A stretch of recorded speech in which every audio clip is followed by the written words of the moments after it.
Hi అండి, welcome to Radhika వంటలు. నేను మీ రాధిక. ఈరోజు నేను మీకు కొబ్బరి ముట్టీలు చేసి చూపించాలనుకుంటున్నానండి.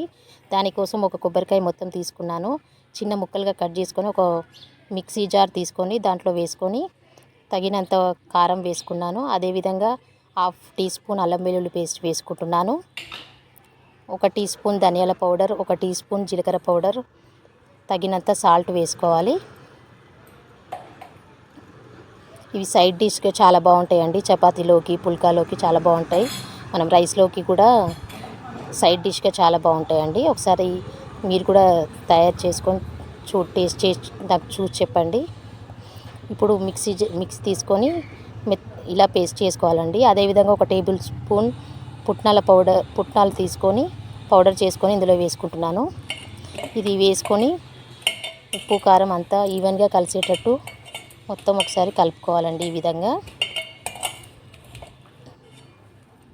ఇప్పుడు మీకు నచ్చిన షేప్లో ఒక్కొక్కటి ఈ విధంగా చేసుకోండి.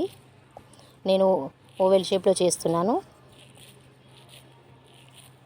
మీరు కావాలంటే వడల మాదిరిగా కూడా చేసుకోవచ్చు, రౌండ్గా.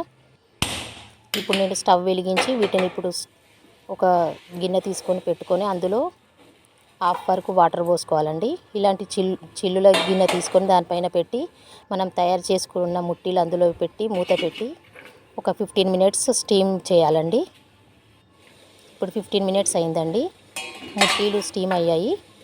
వాటిని తీసి ఒక కడాయి పెట్టి అందులో ఇప్పుడు షాలో ఫ్రై చేయాలి మనం. దానికోసం 2 టేబుల్ స్పూన్స్ ఆయిల్ తీసుకుంటున్నానండి. మీరు కావాలంటే డీప్ ఫ్రై కూడా చేసుకోవచ్చు. ఇలా అన్నీ ఒక్కొక్కటి ఇలా వేసుకొని బ్రౌన్ కలర్ వచ్చేంత వరకు డీప్ ఫ్రై చేసుకోవాలండి.